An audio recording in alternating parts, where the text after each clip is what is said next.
Hello friends, it's Daryl. Today we're going to be replacing a pull start assembly on a Model 2200 Craftsman weed trimmer. And you can see I've already pulled it partially apart, but it's not a big deal to get it apart, honestly. There's 3 screws that go through this black housing here and connect it to the front of the engine. And there are 4 screws that hold this back cover plate on.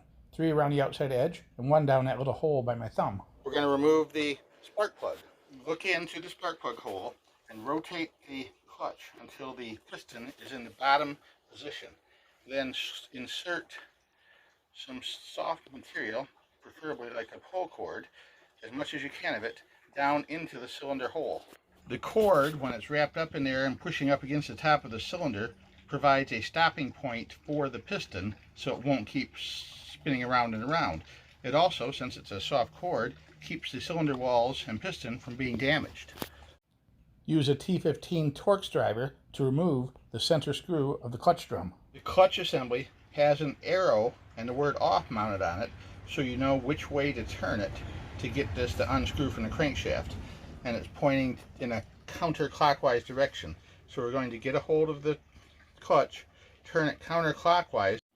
The pull cord we put in the cylinder head will also hold it steady while we do this, so the piston won't move. You can use a pipe wrench around the flat spots of the clutch and twist it off, usually. If you have access to a lock nut wrench, a big one like this, that's ideally the best way to do it. This is a very handy tool, even though I know a lot of people don't actually have them anymore. Remove the clutch, thrust washer, and sleeve. And now we can remove the engine from the recoil cover. The screws on the side, there's 3 of them. 1, 2, 3 are T25 Torx.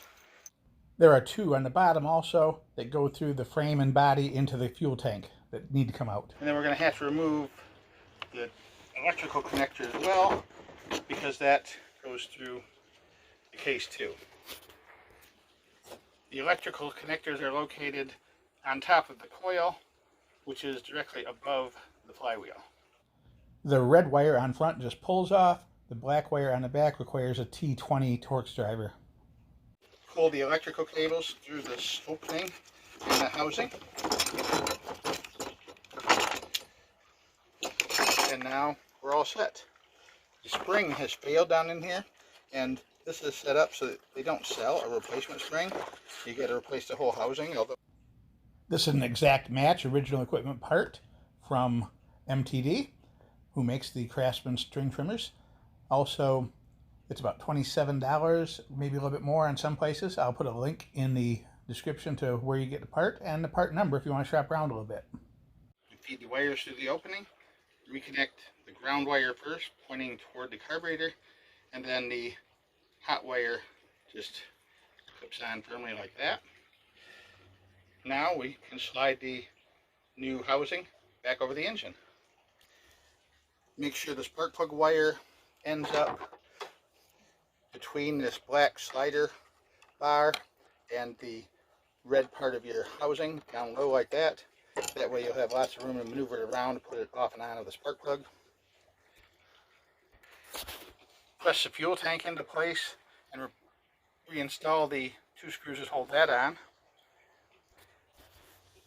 Pay attention to which screws go where. The 2 coarse threaded screws go through the case into the fuel tank, and the fine threaded screws are used to other places where it screws into metal. Insert the spacer tube, the thrust washer, and reinstall the clutch. You don't have to worry about torquing it down any particular strength because the engine itself will keep that tight as you pull on the recoil. Replace the spark plug. Replace the black rear cover plate. Pull the clutch drum using a T15 with a long reach to get down in there and turn it. We're going to install the 3 screws that hold the shaft to the engine housing, and that requires 3 coarse threaded T25 screws. Make sure to press your stainless steel rope guide firmly into the little indentation for it while you're putting this together, and make sure it doesn't pop out in the process.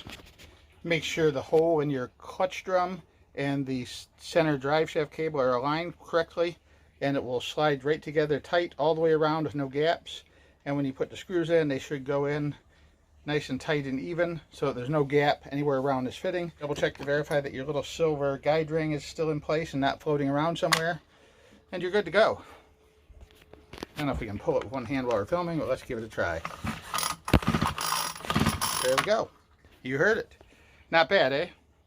Probably take you about, if you've never done one before, it might take you an hour and a half, maybe a little longer. If you've done one similar to this or something anywhere near this, you kind of know what to do. You can do it in less than an hour. It's pretty easy. Save some money, work up some sweat. I'm sweating to death out here. It's like 91 degrees and the heat index is 99 today for some reason. Just sweating profusely, but that's okay. It's good for you, right? And it's good for the person whose weed whacker this is fixed. And if you can fix it yourself, that's even better, because it gives you a sense of self-satisfaction of saving some money and not having to take it to a shop. Thanks for watching. Have a great day, and bye for now.